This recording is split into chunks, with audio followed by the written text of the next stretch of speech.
You have been through very difficult situations that would have broken most people, not because your heart was not shattered, not because you did not feel it, but because something inside you refused to come apart when everything around you was falling. And people noticed. They called you the strong one. They also called you the cold one. They found you intimidating without being able to explain exactly why, but you know the truth. You know what it cost to get here. You know those years of pain before you learned to stand still. You know which version of you stayed awake at night, replaying every conversation, every mistake, every word someone said that did not sit right. That version of you has not disappeared. It is simply no longer in charge. This is not about being numb. It is not about suppressing your emotions or pretending that pain does not exist. It is something far more specific. A psychological architecture that certain people build, sometimes deliberately, sometimes out of sheer necessity, that allows them to feel everything without being destroyed by anything. Today, I want to show you exactly how that architecture gets built and why the people who have it are not who you think they are. You learned very early that your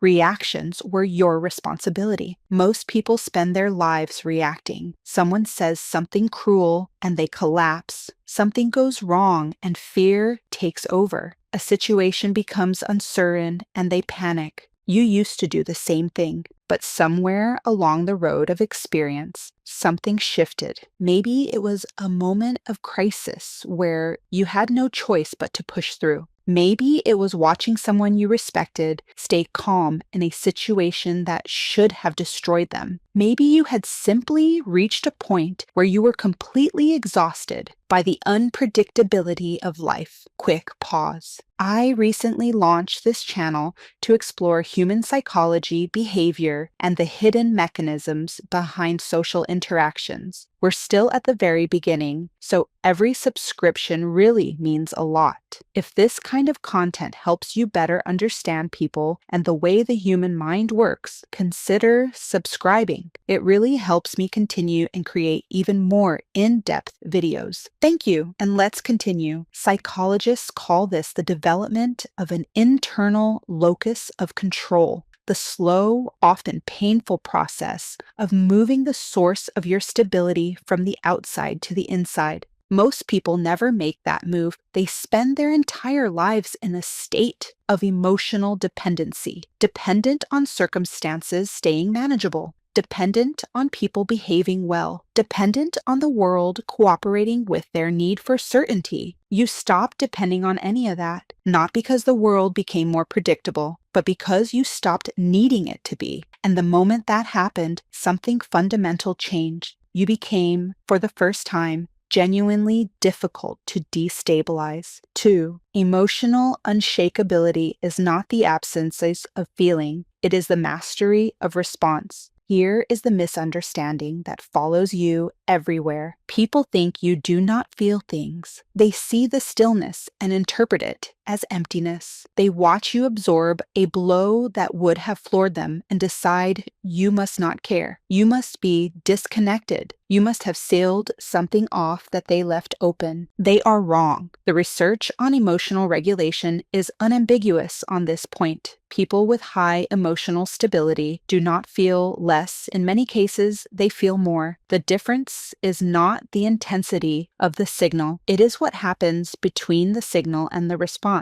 Most people have almost no space between the two. When something happens, they react instantly and automatically, with no gap at all between stimulus and reaction. You learn to create that space, maybe through experience, maybe through deliberate practice, maybe through watching your own unmanaged reactions cause damage you could not undo. But at some point, you created that space to pause. A second, sometimes a little more, between what you feel and what you do with what you feel. And inside that pause lives everything that separates a person ruled by their emotions from a person guided by them. You are not cold. You are precise, and precision is something else entirely. 3. You stop needing people to behave correctly in order to stay grounded. This is the part that most people find genuinely difficult to understand about you, because most people have conditions, unspoken, unconscious, but real, conditions under which they can remain stable. If people treat them well, they are okay. If the situation is fair, they can cope. If they receive the validation they need,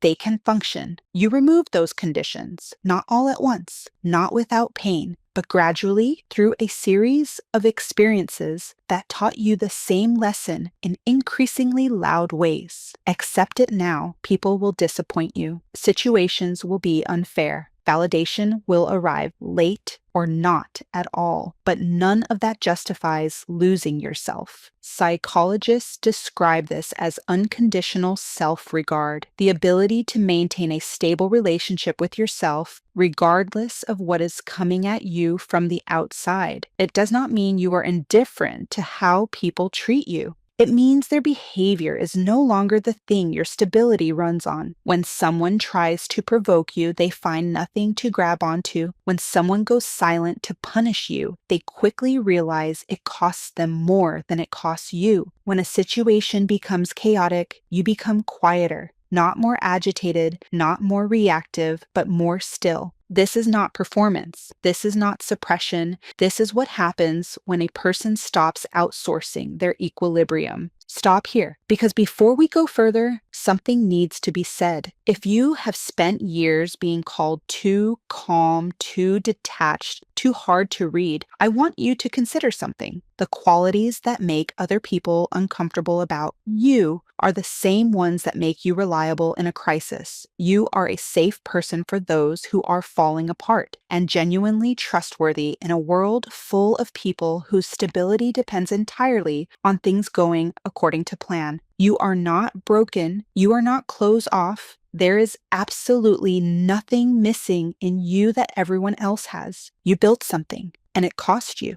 And it is worth more than people who have never needed it will ever understand. Stay with me. 4. The hardest thing you have ever done was stay calm when you had every reason to fall apart. There is a particular kind of loneliness that comes with this, because when you hold yourself together in situations where others collapse, you do not get credit for the effort. You get accused of not caring. You get told you are unfeeling. You get left out of the emotional closeness that comes from falling apart together. People bond over their reactions, over their panic, their outrage, their collective spiral. And when you do not join that spiral, when you stand at the edge of it and remain still, you become slightly alien to them. You have already felt that. The complete isolation of being the person everyone leans on, while no one thinks to ask how you are doing. Psychologists identify this as the caretaker paradox. The more capable you are of holding space for others, the less likely others are to hold space for you, not out of malice, out of assumption. They assume you do not need it because you never looked like you needed it. And for a long time, maybe you believe that too.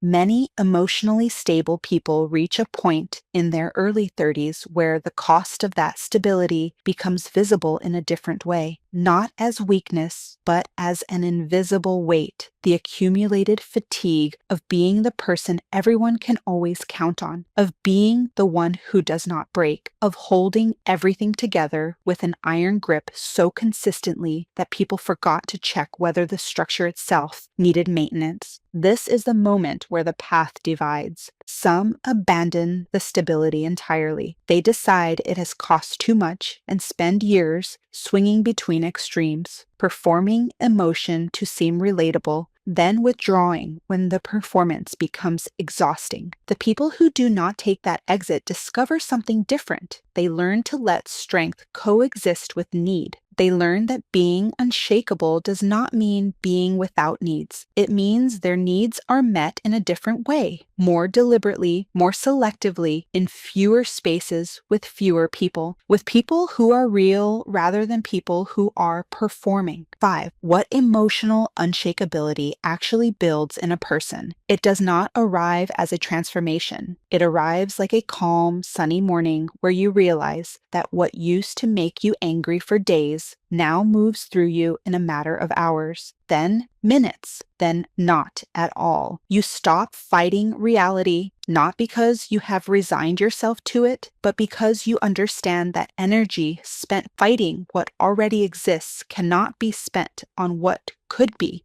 You respond to what is in front of you instead of reacting to what it says about you. Your relationships become fewer and significantly more real. You stop tolerating dynamics that cost more than they give, not dramatically, not with declarations, but quietly, with the particular efficiency of someone who knows exactly what their peace is worth. Your decisions carry a different quality, not louder or more forceful, but more certain, because they come from a stable interior rather than a reactive one, because they are not contaminated by the need for approval or the fear of disapproval. People feel something when they are around you that they cannot quite explain, a settling, a sense of calm. Your presence does not demand anything from them. It simply models something they have been trying to find. This is what emotional unshakability actually produces, not distance, not coldness, and certainly not the absence of connection. It produces the opposite. It produces the rarest kind of presence, the kind that doesn't need the room to be a certain way to remain itself, the kind that can hold another person's chaos without absorbing it, the kind that stays when staying is hard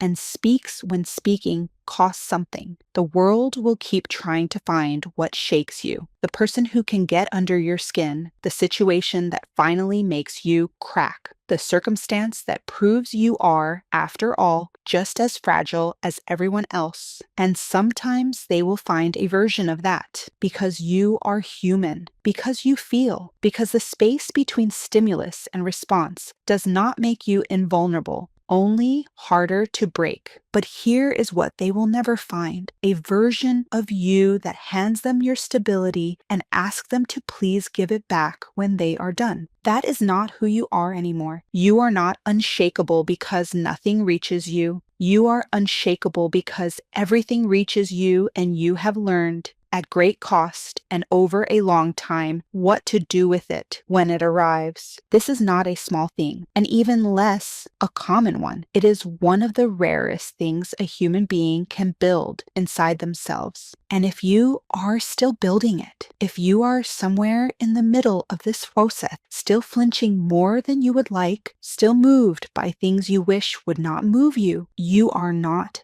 failing. You are in the part of the process that no one sees, the part that looks from the outside like nothing is happening, the part that is actually everything. So keep going, not because it gets easy, but because every time you choose your response instead of surrendering to your reaction, you are becoming someone that very few people ever fully become. And the version of you on the other side of this process is not harder, not colder, not more closed off, just finally, completely, and without apology, unbreakable. Which part are you still working on? Leave it in the comments, because someone else is reading this right now who thought they were the only ones still in the middle of it. Your words are what remind them the middle is not the end.